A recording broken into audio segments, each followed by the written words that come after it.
Hey everyone, Chris here. I just wanted to have a talk with all of the parents about some things you can do to help your child practice more successfully at home.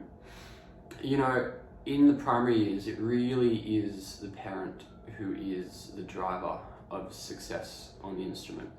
A child who's left to their own devices won't practice very well. They'll miss things and they'll take weeks and weeks and weeks longer than a child who has a parent involved who can perhaps accomplish a task in a week or a couple of days. And you know, even a child in year 5 or 6 is going to have a hard time successfully practicing on their own. You know, what you're learning, or what the child is learning in the early stages, in the primary years, really is a process. The process of how to practice, the process of how to prepare a piece. And it's in this process, or in the learning of this process of practicing, that we can form really good habits or really bad habits. And as the saying goes, unfortunately, bad habits die hard. And I've seen a lot of students over the years who haven't learned to practice very well in their primary years, and that's carried through, those habits have carried through into high school, and they can be incredibly difficult and take years to undo. You know, one thing to consider is it's the standard of which you prepare a piece to. You know, we're learning a piece from start, from never having played it before to being able to present it to a performance standard.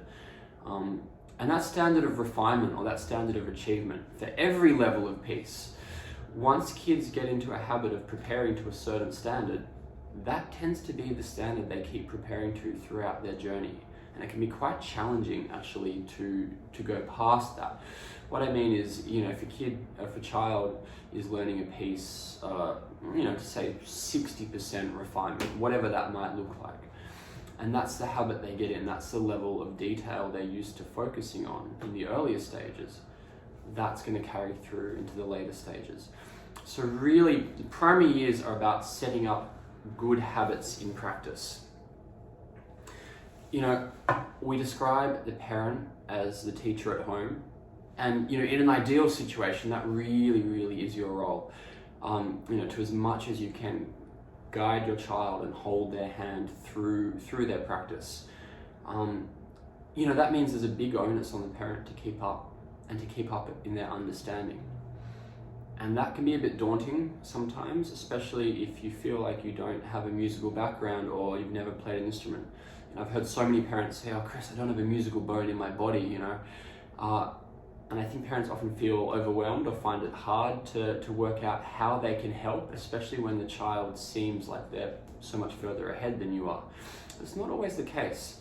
And you can actually do more than you think. So I want to just talk about 4 specific things that you can do that is going to add a lot of value to your child's practice. So the first is terms and symbols.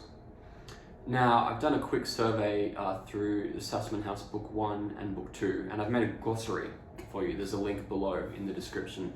I've made a glossary of all the terms and symbols that are introduced and that a child is expected to know throughout Book 1 and Book 2. There's a lot. In Book 1, there's 23 different terms and symbols. And in Book 2, there's 48 different terms and symbols.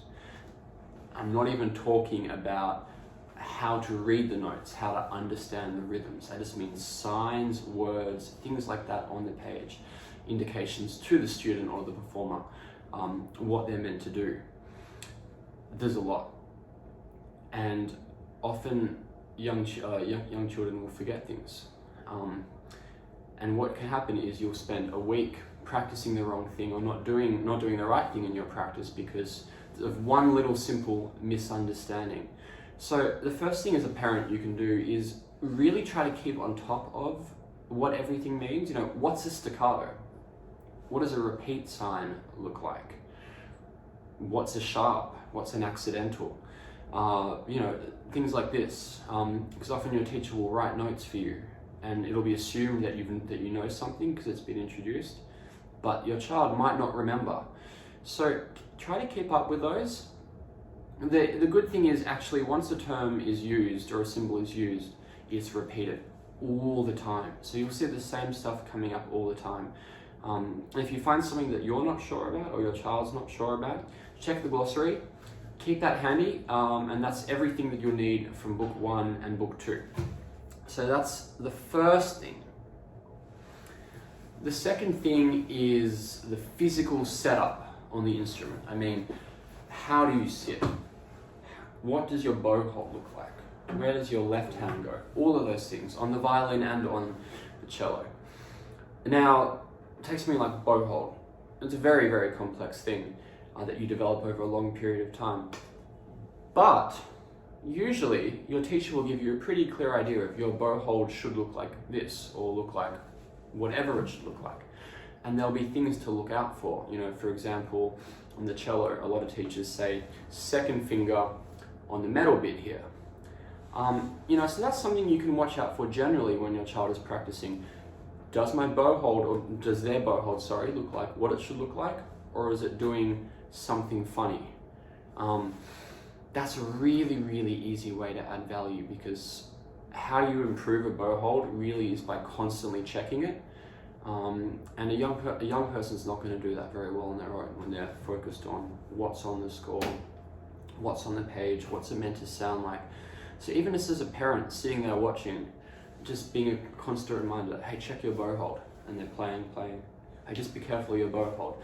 You know, you're taking away from them something that they have to think about, and it's making it easier for them to focus on what they need to focus on whilst maintaining good technique. Same thing with sitting, you know. I mean, we all know that you should be sitting up straight while you're practicing. So if you end up slouching, that's another thing that you can keep an eye on. Or left-hand position. Your teacher, your child's teacher will have given, you know, pretty clear instructions, at least at some point in time, what things should look like. So, you know, I'm not talking about the fine details, the exact specific placement to the millimeter, you know, that comes over time, but the general picture of the physical setup is something that you should be able to understand, because you would have seen it in their lessons and seen it time and time again, and you can keep a really good eye on it over their practice. So another thing that you can help out with in the Sassman House books is fingering. Now, what I'm not talking about in this video is how to read notes, how to understand rhythm, you know, how to become musically literate. Because right now I'm assuming that the parents are not. Maybe you are, or maybe you will become more over time, but if you're not, there's still things you can look out for. So this will require some discussion with your teacher, but the way the Sassman House books, the books we're using at Symphony, are ordered is based on the difficulty of the scale. So for example, in cello book 1, you're using open 1, 3, 4 as your fingering pattern. Obviously in different orders sometimes, but open 1, 3, 4, and that's the entirety of book 1. So what you won't find is a second finger. And so if you see your child or they're using a second finger sometimes, well, that's, you know, a good indication that, hang on, that's not the right finger pattern. Or similarly in violin book 2, we've used a high second all in book 1, and all of a sudden now in book 2 we're using a low second. Just that little piece of information, if you're just aware of where am I up to in the book and what is the left hand focus.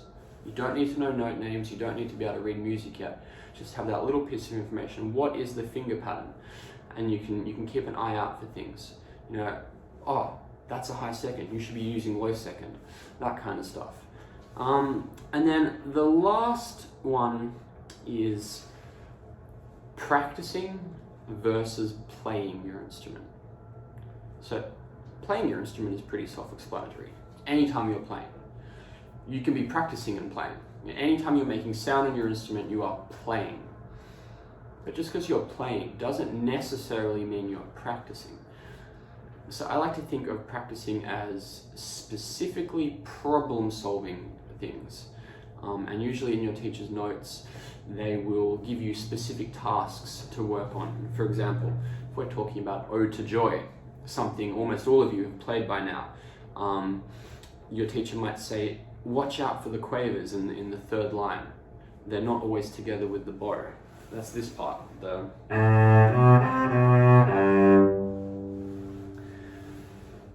So if if you're working on that, you can keep in mind, well, that's the thing that I should be focusing on right now. And so there's a couple of things you can do, but I like to just think of two simple concepts: slow down and zoom in. So if you're having problems accomplishing a task, slow down. Or even slower.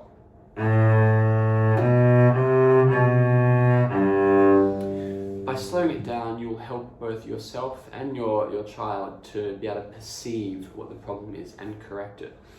So that's slowing down. And zooming in, well, if the problem I'm having is in this bar in Ode to Joy, if every time I play the piece, I start from the start of the song, and then which goes for about 2.5 lines, and then I get to that treble bar in the 3rd line and I make a mistake there, well, a lot of young children will go back to the start and start again, and they'll get to that treble bar again and still make a mistake, and they'll go back to the start, and they'll do that all week, and they'll come back to the lesson and the problem hasn't been fixed because they haven't actually been focusing on the problem. So when I say zoom in, I mean try to isolate the thing that isn't working and just practice on that. You know, you got to think of yourself like a manager in a company. You might not necessarily have the skill set of the employees that you're managing. You might not be able to do their job, but you're sort of up here keeping a bird's eye view, making sure still that everyone is on task. So another thing you could do is ask your child, what are you working on right now? And you'll usually get an answer like, oh, I'm playing Ode to Joy. And you say, oh, well, what are you working on in Ode to Joy? And they might say, oh, well, my teacher said to work on the quavers. And they might say, oh, well, how are you doing that? And so, and then you're starting to be involved in their process and starting to draw their attention. So, you know, that really requires as much as you can sitting with them and keeping an eye on the thing the whole time. That's not possible for everyone, and that can be time consuming, but as much as you can do that, I think that always really helps. So, look, those are 4 things you can do to help. Understanding the terms and symbols, looking at the general physical setup, maybe starting to get some clues from the teacher or the book about what the fingering pattern might be, even if you don't know the note names, and making sure that when they're practicing, they are problem solving a task and not just playing through. So good luck with that. We'll make another video in a little while to help you a bit more with note reading and understanding rhythms, but hopefully this serves as a good starting point. So good luck and happy practicing.